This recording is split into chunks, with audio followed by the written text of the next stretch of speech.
Y fundamentalmente lo que traigo en mi corazón es este texto por un motivo muy concreto.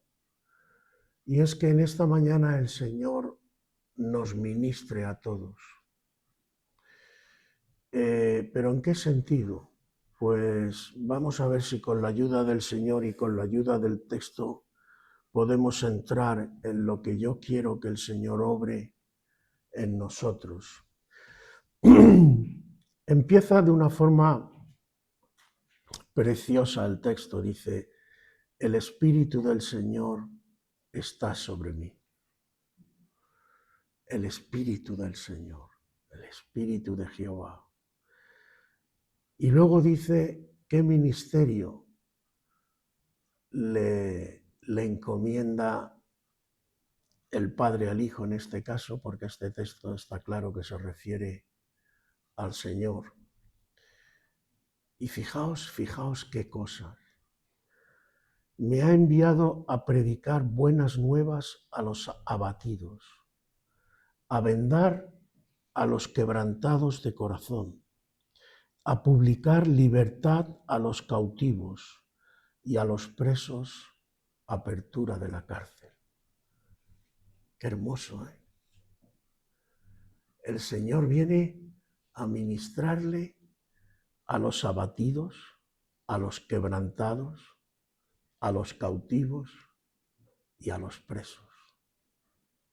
Gloria a Dios. ¿Cómo la mentalidad del Señor, la mente del Señor, cómo varía y difiere de la nuestra, que a veces parece un abismo, ¿no? Pero vamos a empezar por el final, porque he querido leer hasta el 4, luego retomaremos el principio.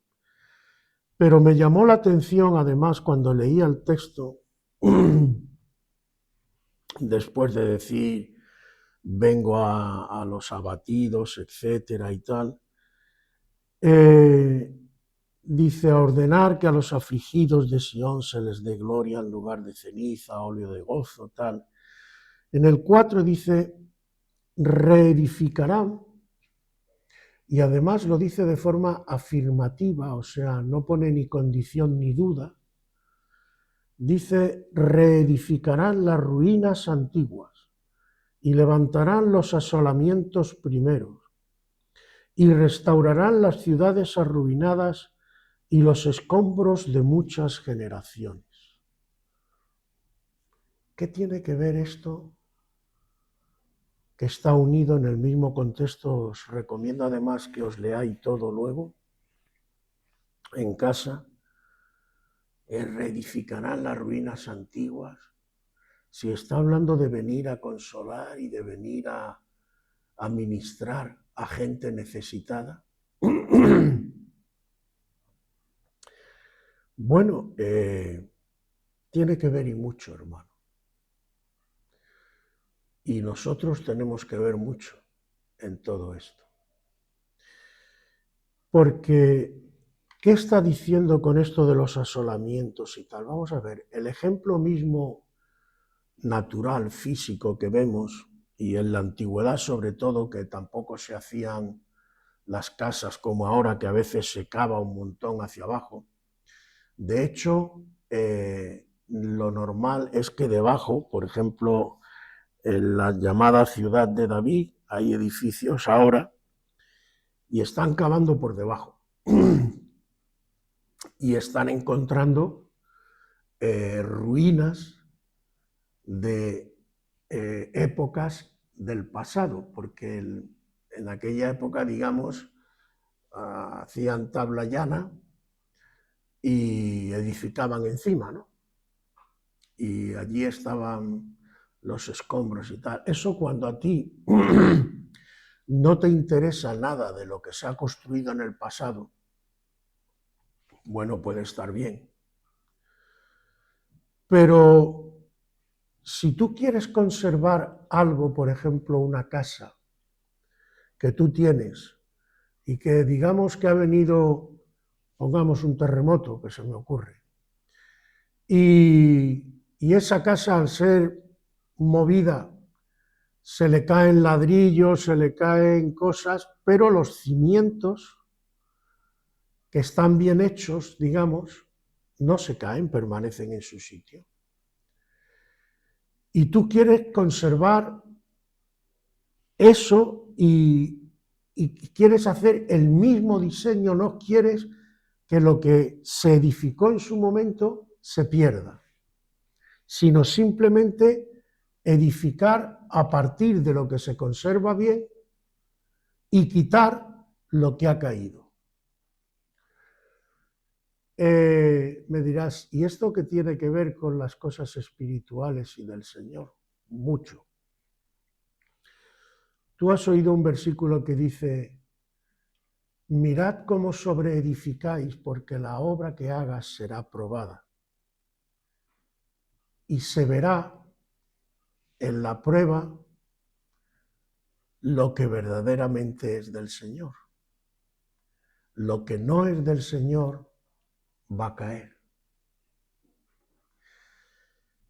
Y todas las generaciones y en las iglesias y tal, normalmente sobreedificamos, pero a veces quizás no nos preguntamos cómo y con qué sobreedificamos.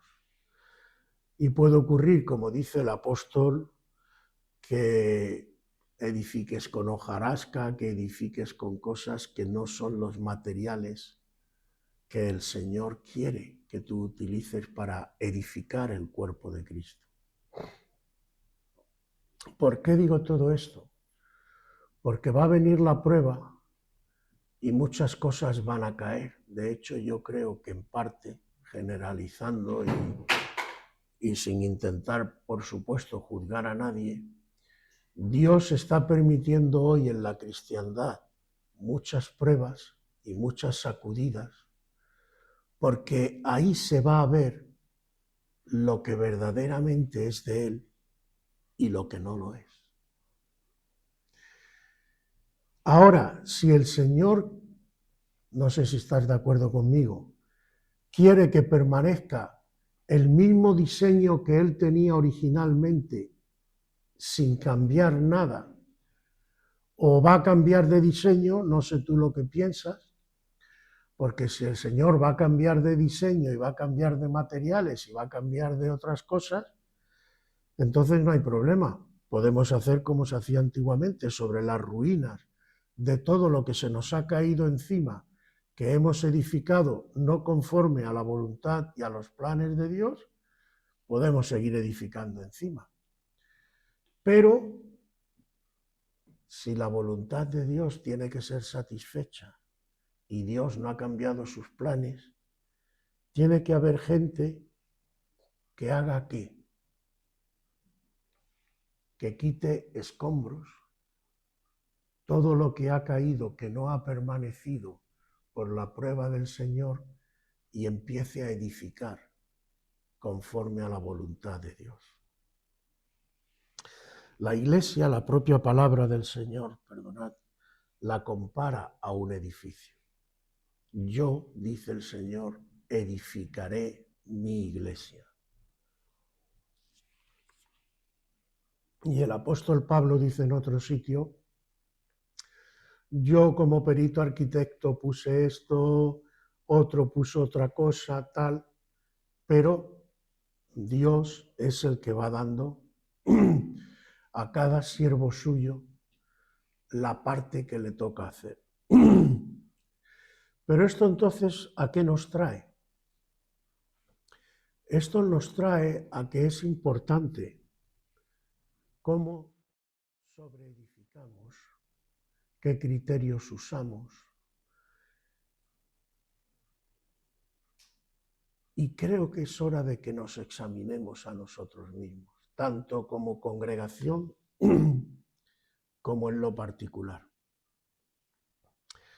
¿Por qué digo esto, hermanos? Porque qué lástima sería que sobreedificáramos sobre lo mismo y con los mismos criterios de lo que ya Dios ha tumbado.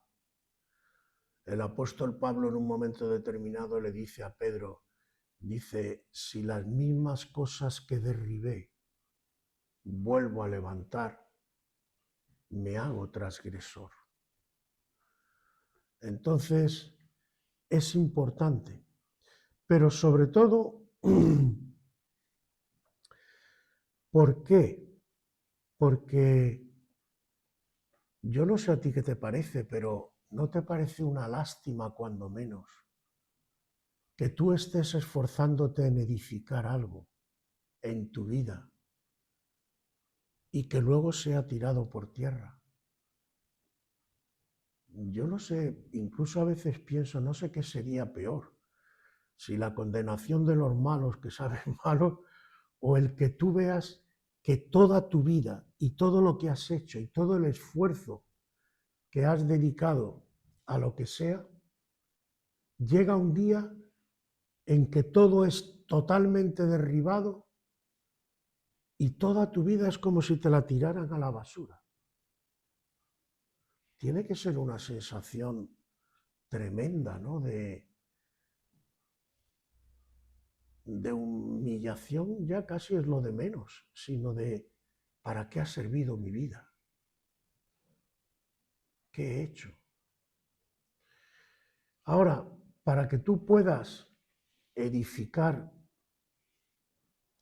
como dice aquí, además, vuelvo a decir, lo hace afirmativo, estos van a reedificar las ruinas antiguas. O sea, no está diciendo posiblemente, no, no. Yo voy a utilizar ¿a quién? Pues si leemos antes y volvemos al principio, a los abatidos, a los quebrantados, a los cautivos y a los presos. Estos, luego dice, a proclamar el año de la buena voluntad del Señor y el día de la venganza de nuestro Dios, a consolar a todos los enlutados, etc. Es decir, llegará un momento en que Dios va a obrar en las vidas y llegará un momento en que todos los escombros de lo que se ha edificado que no es conforme a la voluntad de Dios va a ser barrido, va a ser limpiado y se va a empezar a edificar como Dios quiere. Pero entonces, ¿por qué tiene que empezar? Porque Dios ministre, que es lo que yo le pedí al Señor. Porque, hermanos, yo no sé, y aquí cada uno que se examine a sí mismo. Yo no conozco vuestras intimidades, ni tengo por qué conocerlas, pero cada uno que lo vea con el Señor. No sé cómo tú vas en tu vida y cómo te consideras a ti mismo. Si estás construyendo bien o no estás construyendo, si tu vida va como tiene que ir, o te sientes, por ejemplo, frustrado. O lo que es más normal, que hoy pasa mucho hoy en día, si incluso tú tienes un problema que llevas mucho tiempo orando al Señor y no se te soluciona. Y tú dices, bueno, pues tal, ¿y por qué el Señor no me hace caso? Y cosas por el estilo, ¿no? No sé si te has puesto a pensar, no sé lo que tú le pides al Señor, no sé cuál es tu problema, pero si tú, por ejemplo, estás mucho tiempo orando por algo y no recibes respuesta del Señor, ¿no será que a lo mejor no estás pidiendo correctamente? ¿O no será que a lo mejor lo que tú consideras que es la causa de tu problema no es la verdadera causa? ¿Lo piensas alguna vez o no? Mira, yo te voy a poner dos ejemplos, uno de hombre y otro de mujer. Son dos ejemplos. Para que me sigas un poco por dónde quiero ir. Imagínate un hombre que, por ejemplo, yo qué sé, lo está pasando mal económicamente, no tiene trabajo y viene a la iglesia, está pidiéndole al Señor, ha salido varias veces, han orado por esa persona, pero no sale de ahí. Y a lo mejor ese hombre dice, bueno, ¿y por qué no? ¿Qué pasa? Si voy todos los domingos y tal, si... Pero resulta que ese hombre tiene un pequeñito defecto, por ejemplo, que maltrata a su mujer. Y no se explica por qué Dios parece no escucharle.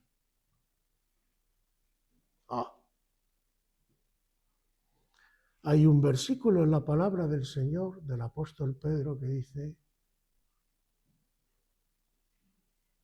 amad a vuestras mujeres para que vuestras oraciones no tengan ¿qué? Estorbo. Entonces ese hombre piensa que a lo mejor la causa de por qué Dios no le responde o no le da la respuesta que él quiere es que a lo mejor no ora lo suficiente, no, a lo mejor tiene que ir más a la iglesia, a lo mejor no.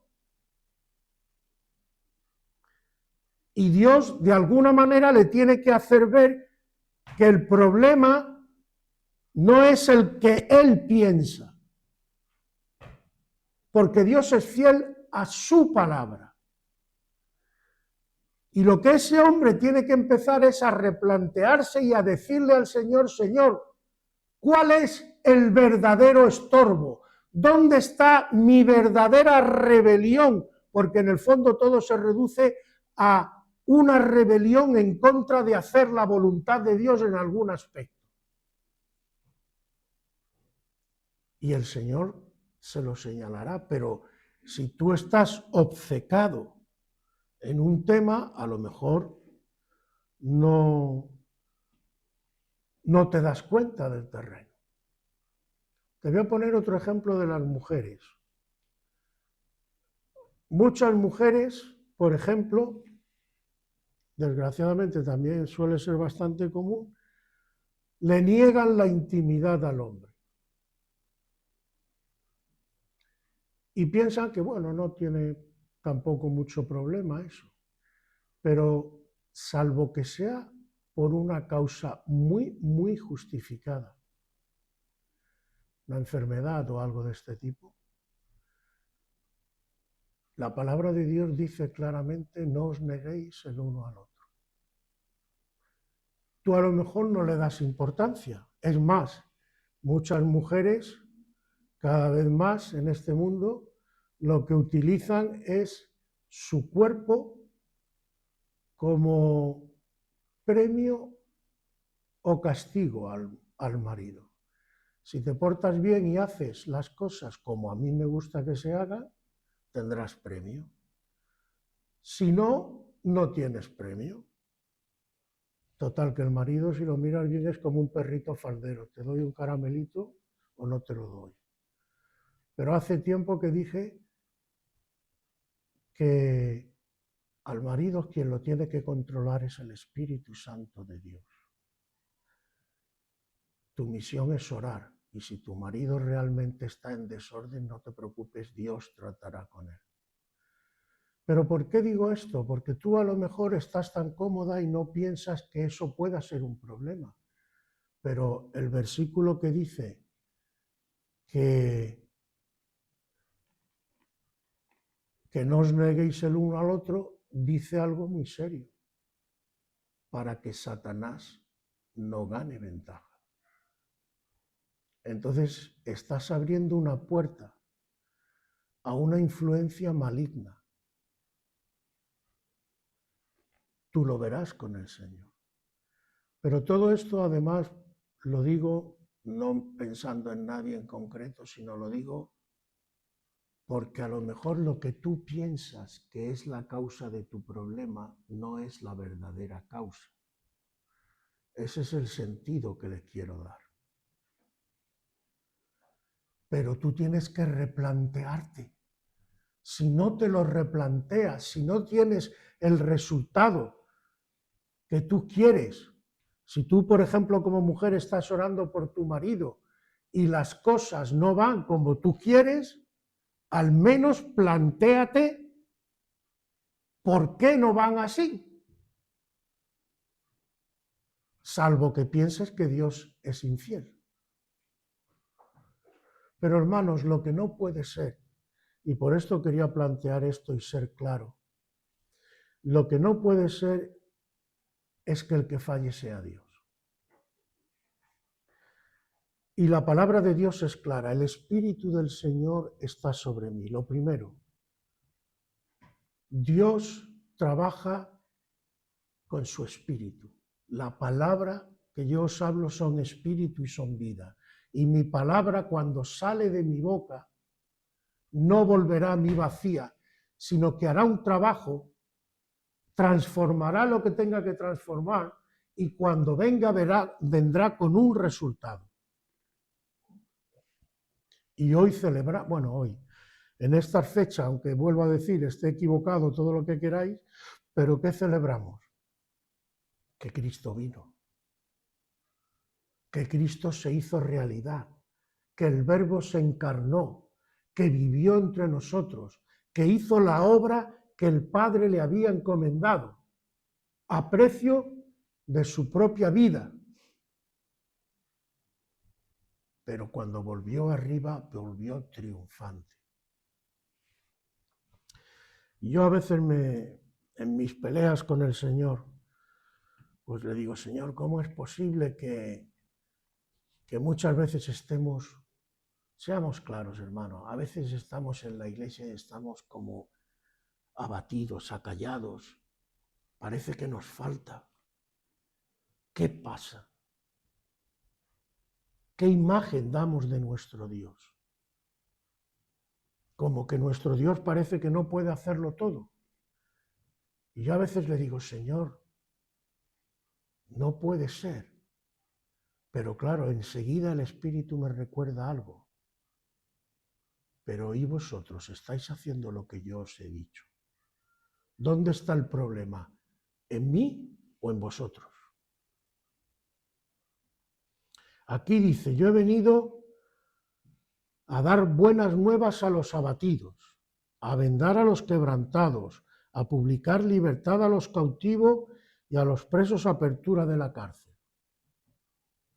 Pero si los presos no quieren salir, si los cautivos no quieren dejar las cadenas, si los abatidos no quieren dejar la depresión y si los quebrantados no están dispuestos a que el Señor les cure, hermanos, Dios quiere hacer las cosas, pero Dios las hace según su palabra, su criterio y su forma. Pero yo tengo que empezar a examinarme. O más, yo te diría que hicieras como hizo David. Señor, examíname, conóceme, escudriñame, para que yo conozca de verdad dónde está mi problema. No lo que yo pienso acerca de mi problema, lo que tú piensas acerca de mi problema. ¿Cuál es la verdadera causa? ¿Por qué estoy así? Y Dios va a obrar, hermano. Dios va a obrar porque Dios es fiel. Pero no nos podemos conformar con decir, bueno, ¿será que el Señor me quiere? ¿El Señor te quiere cómo? ¿Que pasamos pruebas? Sí, no seré yo quien diga lo contrario.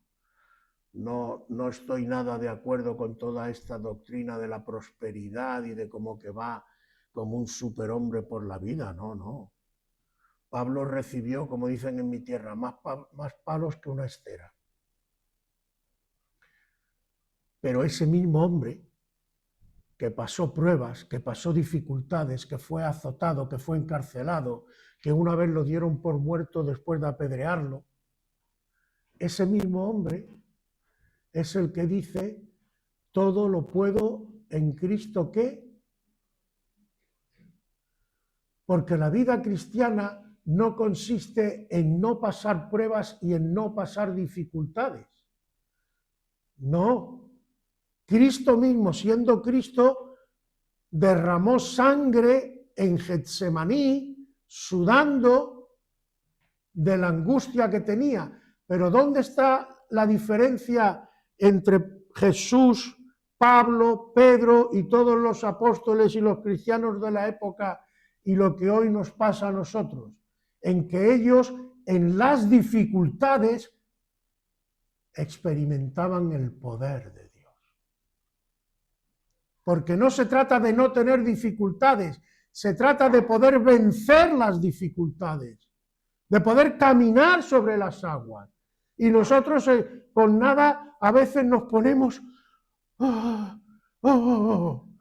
¿qué? ¿Qué? Apóyate en tu Dios, confía en tu Dios. La fe es la victoria que vence al mundo. Pero claro, tienes que ir a la raíz del problema también. Dios, y lo digo por propia experiencia, hermanos, Dios, si tú tienes una raíz de algo, y eso es lo que te está causando lo que sea, hasta que no vayas a la raíz, no vas a avanzar. No vas a avanzar. Hay otro texto que lo dice claro. Mientras callé, se envejecieron mis huesos. Lo dice también David, creo. Es decir, mientras no puse claras las cosas y expuse lo que realmente hay en mi corazón y le pedí al Señor, sáname, quítame todo esto, no hay sanidad. Por eso es tan importante este tema. Por eso es tan importante ser franco contigo y con el Señor. Señor, yo creo que es esto, pero si no lo es, enséñame, muéstrame, háblame, porque lo que no puedo aceptar es que tú me vayas a dejar en esta situación.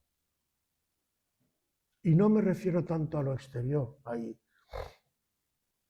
Sé que hay gente que puede tener enfermedades físicas, no solo enfermedades. Yo mismo ya, a mí me duele ya todas las bisagras y me duele todo. Voy camino de los 70 y esto ya no va a tener solución. Pero lo que sí te digo es que Dios no te va a dejar en amargura de alma. Dios, además, no es Jesús mismo quien dice vosotros no estéis en ansiosa inquietud. La ansiosa inquietud, esa sensación interior de desasosiego, de falta de paz interior, eso no viene de Dios. Porque el Señor lo que le dice a los discípulos es: mi paz os dejo, mi paz os doy. Yo no os la doy como el mundo la da.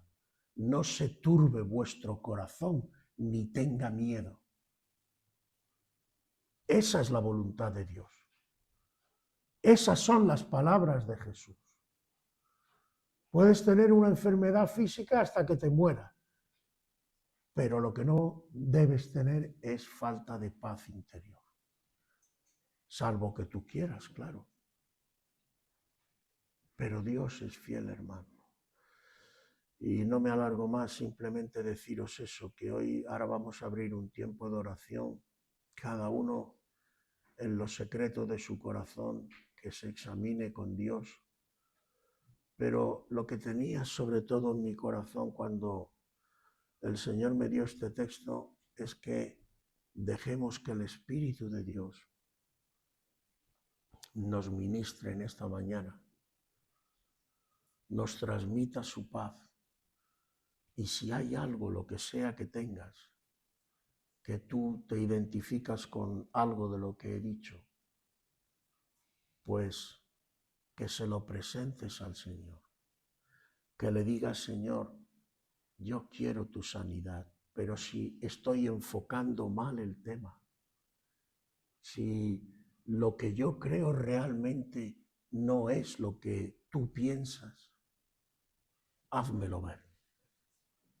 Házmelo ver para que entonces yo pueda coger la verdadera causa y rendirla a los pies de tu cruz. Y Dios hará. Amén.